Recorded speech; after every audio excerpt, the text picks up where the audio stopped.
বিসমিল্লাহির রহমানির রহিম। আসসালামু আলাইকুম। হ্যালো গাইস, কিচেন ওয়াজে আপনাদের স্বাগতম। আশা করি আপনারা ভালো আছেন। আল্লাহর রহমতে আমিও ভালো আছি। আমি আপনাদের সাথে শেয়ার করব কচু শাকের রেসিপি। এখানে আমি 2 মুঠা কচু শাক নিয়েছি। কচু শাকটি ভালো করে কেটে 2-3 বার পানি পাল্টে পাল্টে ধুয়ে নিয়েছি। আমি কচু শাকটা চিংড়ি মাছ দিয়ে রান্না করব। এই জন্য চিংড়ি মাছগুলো আমি বেছে ধুয়ে নিয়েছি। কচু শাকটাকে আমি পাতিলা বসিয়ে সিদ্ধ করে নেব। অল্প একটু পানি অ্যাড করে দিলাম, পুড়ে না জেনেছে দিয়ে। আমি 20 থেকে 25 মিনিটের জন্য ঢেকে দিলাম। আমি শুকনো সিমের বিচি দিয়ে দেবো। 5 মিনিটের মতো সিমের বিচিগুলো আমি ভিজিয়ে রেখেছিলাম।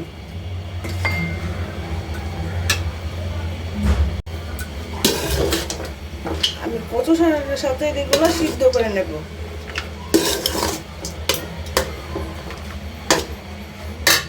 এখন আমি সামান্য একটু লেবু অ্যাড করে দিলাম, কারণ লেবুটা অ্যাড করার কারণ হলো কচু চুলকা, অনেক সময় খেতে গেলে গলা চুলকা, এই জন্য আমি লেবুটা দিয়ে দিলাম। আপনারাও চেষ্টা করবেন লেবু দেওয়ার জন্য। আর শাকটা দেন মশলা কত সুন্দর করে সিদ্ধ হয়ে গেছে। আমি কিছুক্ষণ পর চুলা থেকে শাকটা নামিয়ে নেব, নামিয়ে পানিটা ফেলে দেব। কচু শাক রান্না করার জন্য এখানে আমি পরিমাণ মতো সয়াবিন তেল দিয়ে দিলাম পেঁয়াজ কুচি। পেঁয়াজ দিকে আমি ভালো করে ভেজে নেব। আমি 3টা মরিচ ভেঙে দিলাম, শুকনো মরিচ, এগুলোকে ভেজে নেব। তার সাথে দিয়ে দিলাম আস্ত একটা রসুন, সামান্য একটু পানি অ্যাড করে দিলাম। দিয়ে দিব 1/2 চামচ হলুদের গুঁড়া,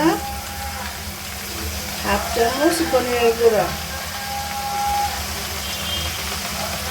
1 চামচের কম লাল মরিচের গুঁড়া, 1/2 চামচ রসুন বাটা, কম আদা বাটা,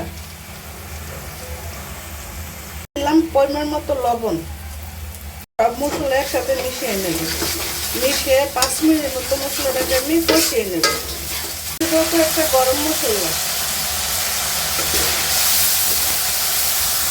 কষানো হয়ে গেছে। এখন আমি চিংড়ি মাছগুলো দিয়ে দেব।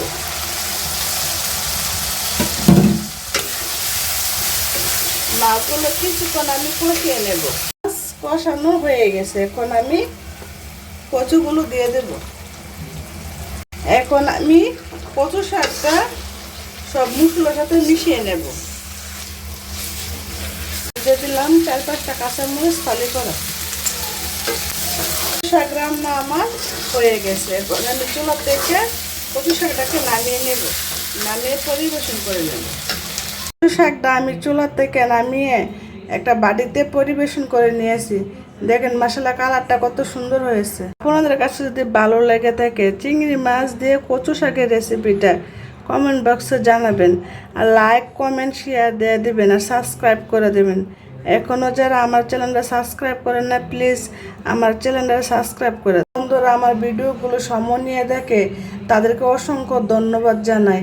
আর আমার চ্যানেলটাকে সাবস্ক্রাইব করার জন্য, লাইক কমেন্ট শেয়ার দেওয়ার জন্য।